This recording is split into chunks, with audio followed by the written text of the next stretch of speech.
I'd ask you to turn to the page around in that orange handout. We'll start with options to reduce benefits.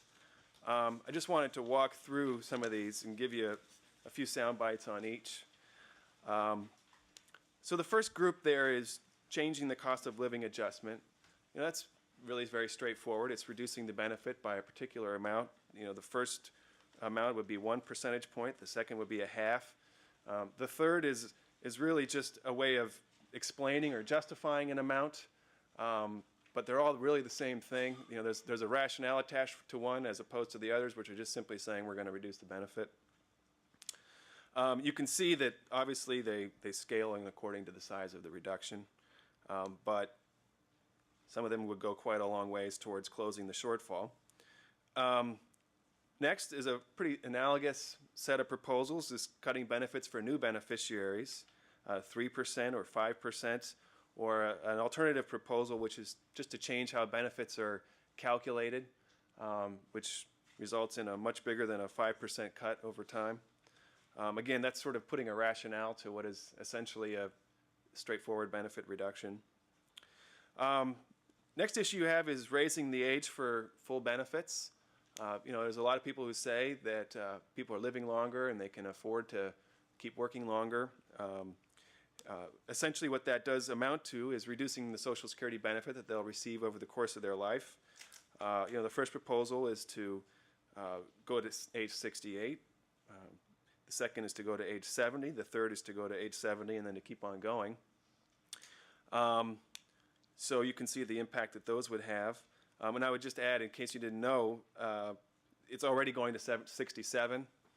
And so these would also just accelerate that. But part of the 1983 changes were to make it go to 67.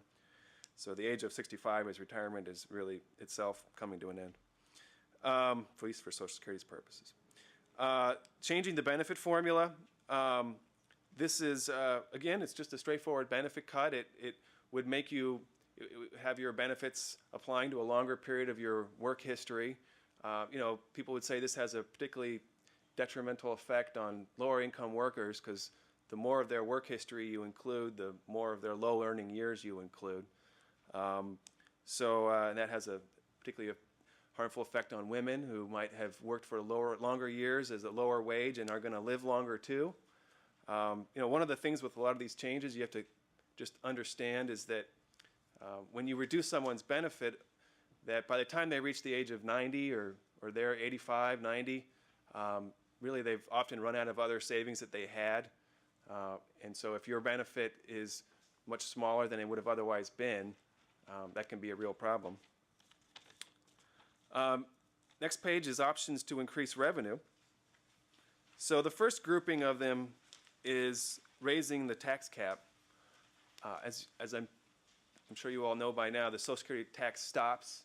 I think the level today is about 110,000? 106,800. Most people have no idea because they never make 106,008. But so the proposals range from making all wages that anyone earns subject to the tax, making all wages that everyone earns subject to the tax, but not giving them an accordingly larger benefit, or trying to find some kind of a more modest approach to that. I'll just make a point about items 14 and 15. Those call for making 90% of earnings subject to the Social Security tax. That's what it used to be. That's the historical level.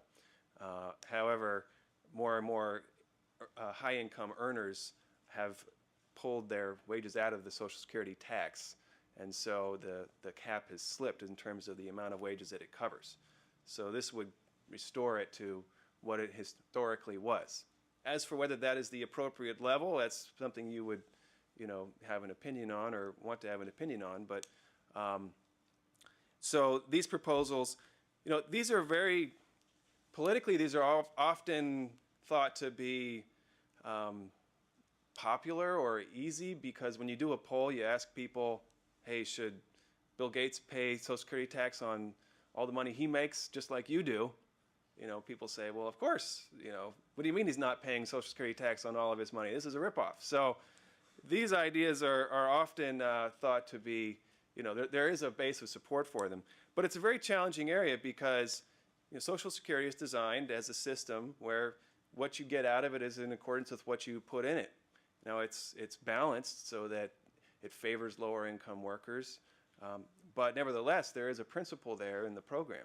So if you were to just say, we're going to have it so that high income people are paying into the system but not getting out really much, we're going to tilt that balance very far so that they're not getting out much relative to what they put in. That's obviously going to have some political consequences. So it's one where, there's a lot of debate about what that balance would be. I'll just say that.